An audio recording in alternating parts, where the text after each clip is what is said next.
Iniciando grabación. Buenas tardes, mi nombre es Cristóbal Orchard y durante este proyecto voy a explicarles en detalle qué es el conflicto de interés, una de las partes de la ley más importantes para nuestra modernidad y aquella que nos permite tener cierto grado de transparencia con nuestras autoridades. Pero vamos a primero tener que explicar no sobre el conflicto de interés primeramente, sino que la segunda parte de este proyecto que vamos a ver, el contexto societario.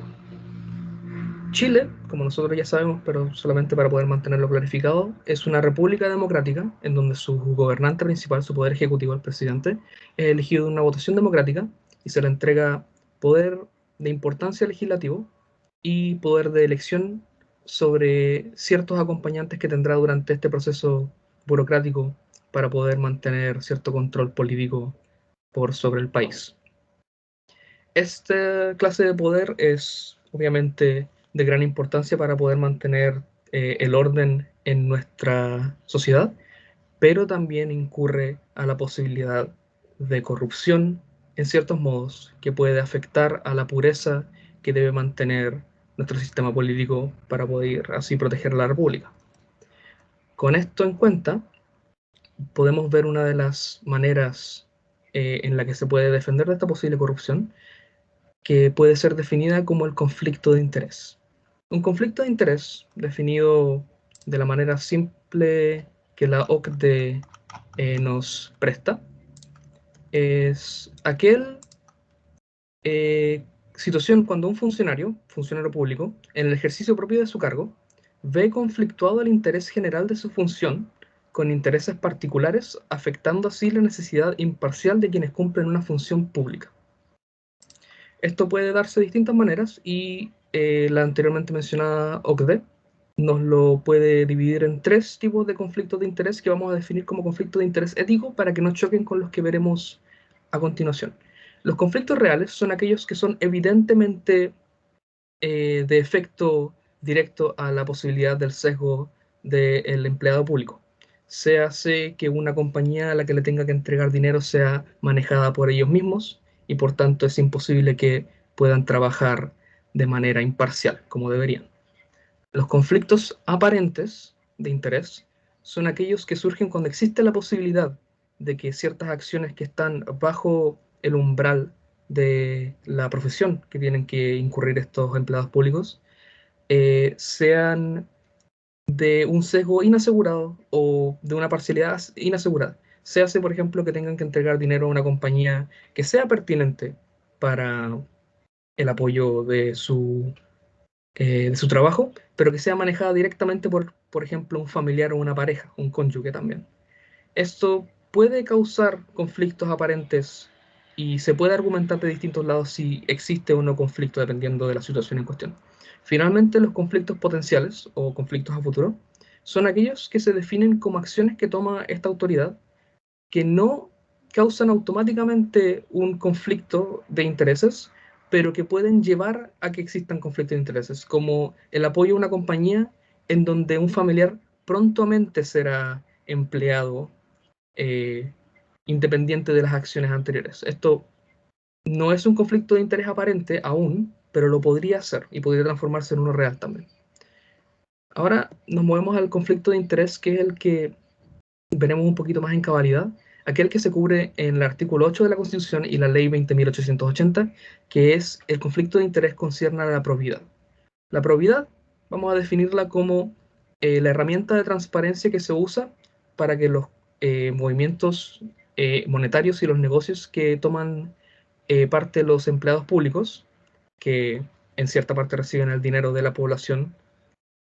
sean justos y sean mantenidos en cuenta. O sea, que puedan mantenerse bajo el ojo escrutinario de algún cuerpo burocrático, para poder así asegurar que todo esté bajo en orden. ¿Por qué se tiene que hacer esta declaración de patrimonio pública? En palabras simples, para poder evitar la corrupción o para poder evitar que el dinero, los bienes, los negocios, etcétera, no sean tomados en cuenta o se pierdan, por así decirlo. Pero para poder mantener una operación de esta calidad y de esta cantidad viva, se tienen que tomar ciertas medidas. Las vamos a definir como la aseguración de la honestidad, que se cubre en el artículo 20.880, especialmente desde el artículo 11 de esta ley en adelante, que es aquello que puede asegurar que el cuerpo de la Contraloría, que es aquel que defiende eh, y asegura que esto sea correctamente presentado, mantenga la honestidad de los trabajadores presentados. ¿Cómo lo hace? Primeramente tiene que interactuar con el jefe directo del empleado público. Este se asegura de que se manden documentos virtuales o, en falta de estos, documentos físicos que conciernan todos los movimientos económicos que hayan hecho los individuos en cuestión, que están cubiertos en el artículo 3 y 4 de la ley 20.880 en adelante. En general podemos definirlo como todos los empleados públicos, con ligeras y pequeñas excepciones, y además todos los empleados y trabajadores que directamente responden a ciertos empleados públicos, sean aquellos que responden a fiscalía o aquellas beneficencias que son apoyadas directamente por el gobierno, tienen que hacer estos definitorios de probidad. Y la Contraloría recibe toda esta documentación y la revisa detenidamente para poder asegurarse de que no hayan faltas o injurias dentro de esta. Ahora, si existiesen ciertas faltas o injurias dentro de estos papeleos, nos incurriríamos a las repercusiones que estos podrían tener, que son de gran importancia. Si existiese una infracción, una falta, una equivocación o una deliberada mentira en estos papeles de propiedad, se le dan al infractor 10 días hábiles para la rectificación de esta documentación. Si se mantuviese entonces el error, se formarían cargos y nuevamente se darían 10 días hábiles para la respuesta frente a estos cargos. Existiese aún una falta, se propondrá al jefe del servicio, aquel que primeramente tenía que mandar estos papeles de probidad hacia la Contraloría, que le entregue al infractor una multa de entre 5 UTM y 50 unidades tributarias. Esta multa se podrá repetir mensualmente mientras se mantenga activa la falta, y a los 4 meses de este repetido proceso se considerará que la falta es grave ante la probidad y se le dará un cese completo de las funciones del empleado de acuerdo al estatuto respectivo. Incluso con la destitución, este infractor no se ve extinguido de responsabilidad y por los próximos 4 años se verá aún obligado a responder a cualquier multa que se le haya entregado por esto hasta que responda a las alegaciones que mencionamos anteriormente. Esto, bien abstracto que sea, que hablamos del artículo 8 de la Constitución que define la probidad y el artículo 20, la ley 20.880 que en detenimiento nos explica cómo funciona, nos permite en cierto modo entender, pero siento que sería más relevante a nuestro contexto societario si pudiéramos investigar dos casos que ejemplifican el conflicto de interés en nuestra política moderna. Primeramente empezamos con Felipe Guevara, eh, anteriormente intendente, actualmente ex delegado presidencial de la región metropolitana, quien fue formalmente reemplazado en su cargo por aprobación directa del presidente de la República, después de la entrega de una noticia de renuncia. Noticia de renuncia que no fue justificada por opinión personal, sino que fue presuntamente hecho como respuesta ante un sumario que estaba siendo llevado a cabo en su contra por la Contraloría. Para contextualizar el porqué de esta situación, entendemos que el entonces intendente Felipe Guevara se encontraba en el proceso de adjudicación de un contrato para la construcción de un polideportivo en la comuna de La Granja, en Santiago, que podemos ver aquí, que tendría el nombre de San Gregorio. Este contrato se estaba realizando con la empresa constructora Lima y Matías Guevara Stephens, una empresa manejada directamente por su familia, sus hermanos directos. Este contrato no fue mencionado en la declaración de probidad que él hizo al final del año, y podemos ver evidenciadamente que por esta conexión familiar que posee con esta constructora, este negocio es evidentemente de interés personal suyo, y que no fuera mencionado es una falta más ante la falta, por una evaluación total de 6.7 mil millones de pesos en la primera etapa de este proyecto. No solamente podemos ver la ruptura entonces de los artículos 6 y 7 de la ley 20.880 que conciernen la información honesta y transparente de esta probidad, sino que también podemos definir que el artículo 236 del Código Penal, aquel que concierne a la malversación de fondos destinados a el propósito profesional del empleado público, también concierne a que si se entorpeciese el proceso de trabajo público por culpa de una falla de probidad o por culpa de una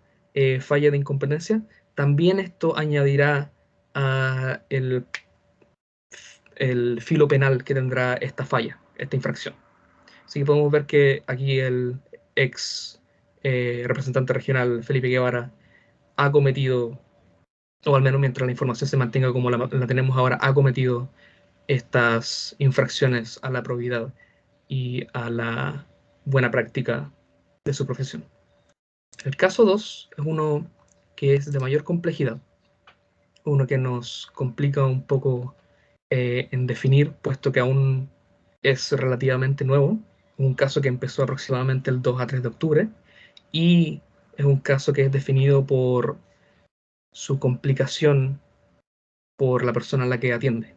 El presidente de la República, Sebastián Piñera Echeñique, ha sido eh, acusado por un proyecto, el Pandora Papers, un proyecto de un grupo de reporteros que publicaron 11 millones, casi 12 millones de documentos filtrados de variedad de países que exponen a gente de alto estatus en la participación de actividad ilegal con el uso de cuentas offshore o paraísos eh, fiscales para el resguardo de su dinero, su lavado, la evasión de impuestos y otras actividades criminales de cierto índole. Sebastián Piñera Echeñique, presidente actual de la República, durante su periodo de primer gobierno, el año 2010, se menciona en estos papeles, hizo una venta de la minera Dominga por 152 millones de dólares en el paraíso fiscal que se encuentra en las Islas Vírgenes Británicas. Eso en cuestión no es ilegal, el uso de los paraísos fiscales, no por sí mismo, pero la condición que se le entregó para poder hacer esta venta sí lo es. El pago de la tercera de las tres cuotas con la que se le iba a pagar a esta empresa eh, se debía asegurar con la condición de que no hubieran cambios regulatorios en los espacios que ocupan los proyectos portuarios y mineros que se están desarrollando actualmente en la comuna de La Higuera, en la región de Coquimbo. Esto se refiere a que el presidente Piñera, quien posee la autoridad para poder hacer cambios en razón y protección de la ecología en ciertos espacios, no tomara esa acción, incluso si se volviese necesario, para poder asegurar que su venta se hiciera de la manera correcta. Esto sí es ilegal. Según el artículo 248 de del Código Penal, que se refiere al uso del cargo en manera coercida por la posible ganancia de mayores derechos, en este caso el del poder hacer la venta, y el uso malversado de estos poderes. Si existiera alguna problemática ecológica, el presidente se debería ver obligado a poder acudir a la protección de la población. Claro está. Pero el presidente no aceptó estos filtros de información y hasta ahora se niega a haber tenido cualquier participación con esta venta de la minera Dominga, y también dice que todos sus papeles de probidad han sido revisados hasta el año 2017 por Fiscalía y que todos han sido aprobados hasta entonces. Fiscalía responde que los papeles que ellos recibieron no incluían esta venta y ahora el caso se está revisando en detenimiento para poder asegurar quién está diciendo la verdad y si existe alguna falta. Algunos expertos argumentan que al menos concierne el artículo 8 de la probidad, el presidente Piñera no puede ser penalizado ahora mismo porque esto sucedió durante su primer gobierno, el año 2010, y no en su gobierno actual. Pero hasta ahora se han tomado medidas importantes y se ha hecho la segunda acusación constitucional que ha sufrido el presidente Sebastián Piñera,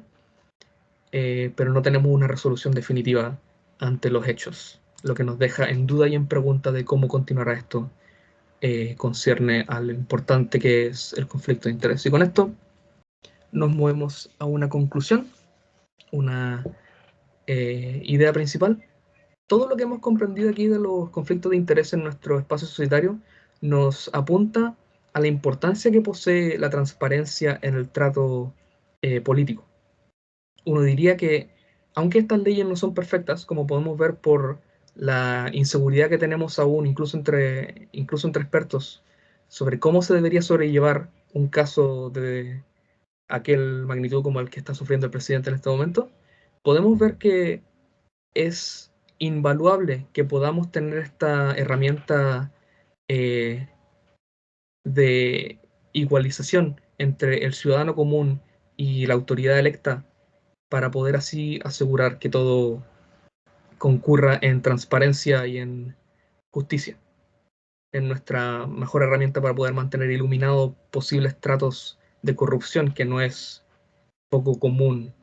en nuestras comunidades. Por tanto, aprecio la oportunidad de poder haber investigado sobre esta temática y espero que hayan disfrutado el video. Y con eso, muchísimas gracias. Cierro grabación.